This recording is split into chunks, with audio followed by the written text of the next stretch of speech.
ఆంధ్రప్రదేశ్‌లో liquor scam ఎప్పుడైతే వెలుగులోకి వచ్చిందో అప్పటి నుంచి కూడా పరిణామాలన్నీ వేగంగా మారుతూ ఉన్నాయి.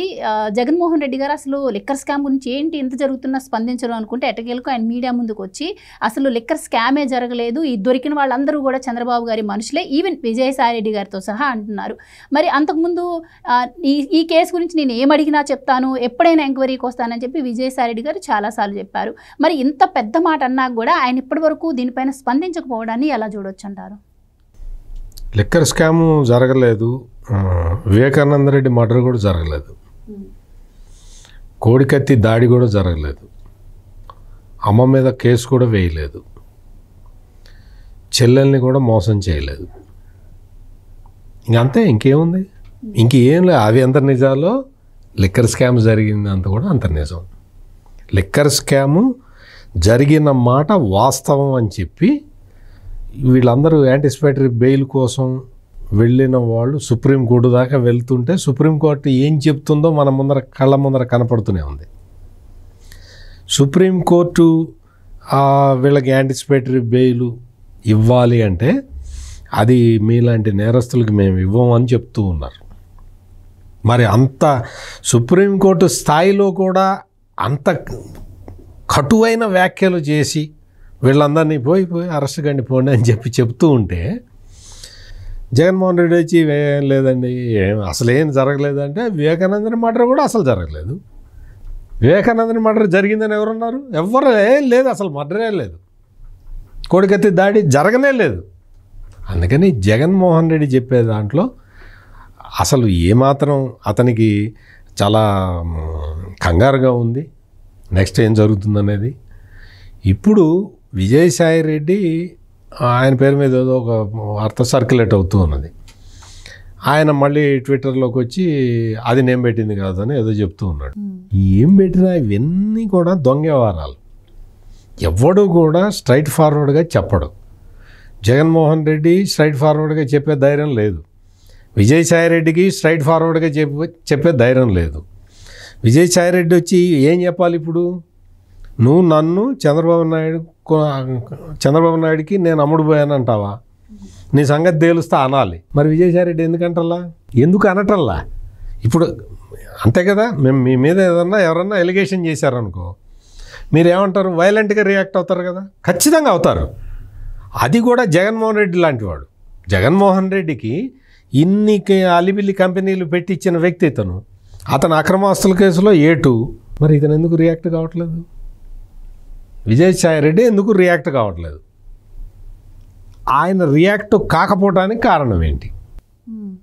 మన ముందర అంటే పబ్లిక్లో రియాక్ట్ అయితే ఏమన్నా ప్రాణానికి హాని జరుగుతుందని ఏమన్నా భయం ఉందా విజయసాయిరెడ్డికి? అదే చెప్పాలి బయటకు వచ్చి.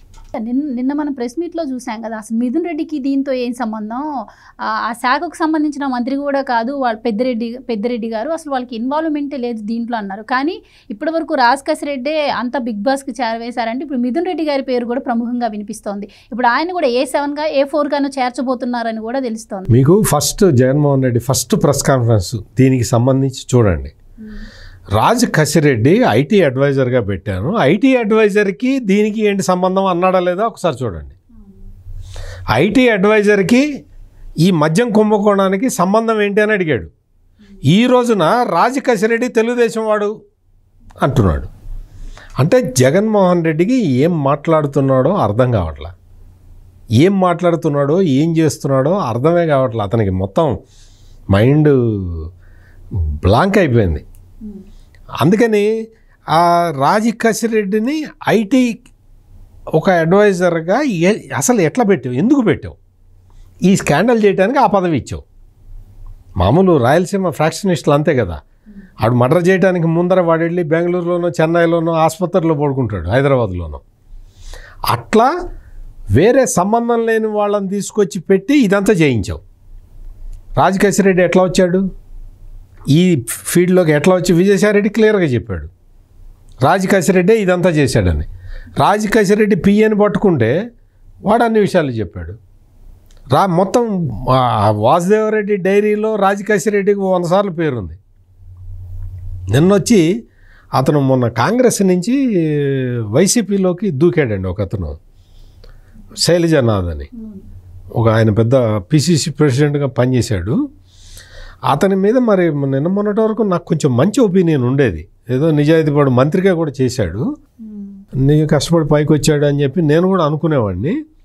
నిన్నొచ్చి చెప్తున్నాడు అసలు ఒక పేపర్లో, ఈనాడు పేపర్లో ఈ ఫైళ్ళన్నీ తగలబడిపోయినాయని రాస్తున్నారు. ఫైళ్ళన్నీ తగలబడిపోవటం అవన్నీ కూడా అసలు అది లేదు, ఎక్కడ వీళ్ళకి ఆధారాలు దొరక్క, రేపొద్దున ఆధారాలు కూడా దొరకలేదు అని తెల్లమొహం వేయాల్సి వస్తుందని ఈరోజే ఈనాడులో ఫైళ్ళు తగలబడ్డాయని రాయించుకున్నారు అని చెప్తున్నాడు. నువ్వు శైలజానాథ్, నువ్వు మంత్రిగేట పని చేశావు, నువ్వు పిసిసి అధ్యక్షుడేట అయ్యావు. అసలు నువ్వు సడన్గా నువ్వు వెళ్ళి జగన్మోహన్ రెడ్డి వాకిట్లో పడుకోవటానికి నీకు ఎట్లా మనసు వచ్చింది? నువ్వు వాస్తవంగా జగన్మోహన్ రెడ్డి కన్నా సీనియర్ లీడర్వి. నువ్వు ఎందుకు వెళ్ళి ఆయన గడపలో పడుకుంటున్నావు? నువ్వు ఈ మాటలేంటి? సాక్ష్యాధారాలు ఉన్నాయా లేవా సుప్రీంకోర్టుకి తెలీదా శైలజానాథ్? సుప్రీంకోర్టు మామూలుగా యాంటిసిపేటరీ బెయిల్ అప్లై చేసేస్తే వాడికి సంబంధం లేకపోతే ఇచ్చేస్తారు యాంటిసిపేటరీ బెయిల్. ఇచ్చారా? నువ్వు చూసావా? రాజ్ కసిరెడ్డి దేని మీద వెళ్ళాడు? అసలు ప్రొసీజర్ ఫాలో కాలేదని వెళ్ళాడు. సుప్రీంకోర్టు ఏం చెప్పింది? ప్రొసీజర్ ఫాలో అయ్యారు పో అంది. అది కూడా తెలీదా శైలజానాథ్? నువ్వు చాలా మంత్రిగా పెద్ద శాఖకి, ఎడ్యుకేషన్ డిపార్ట్మెంట్కి పనిచేశాడండి కాంగ్రెస్ టైంలో. డాక్టరు, మెడికల్ డాక్టర్, మామూలు కొనుక్కున్న డాక్టర్ ఉద్యోగం కాదు, డిగ్రీ కాదు, ఈజ్ ఎ మెడికల్ డాక్టర్. మరి అటువంటి వ్యక్తి ఇటువంటి లూజ్ కామెంట్లు ఎట్లా చేస్తున్నాడు? శైలజానాథ్ తెలుసుకోవాల్సింది ఏంటంటే, ఇట్ట మాట్లాడే సజ్జల భార్గవ రెడ్డి తెలుసు కదా, సుప్రీంకోర్టు వెళ్తే నువ్వేం చేసావు మాకు తెలిసిన పక్క జరిగింది. స్క్రిప్ట్ రాగానే చదవటం కాదు, నువ్వు తెలుసుకో, అసలు ఏం జరిగిందో తెలుసుకోవాలి. ఆధారాలు లేకుండా ఆధారాలు తగలబెట్టారు. ఇంకొకటి ఏంటంటే, శైలజానాథ్ అదే మాట్లాడతాడు, సాక్షి పేపర్లో కొమ్మినేని శ్రీనివాసరావు అదే రాస్తాడు. ఇద్దరికి ఒకటే స్క్రిప్ట్ పోతున్నది అనమాట. మార్చుకోండి, స్క్రిప్ట్ మార్చుకోండి. Please subscribe to Leo news for more videos.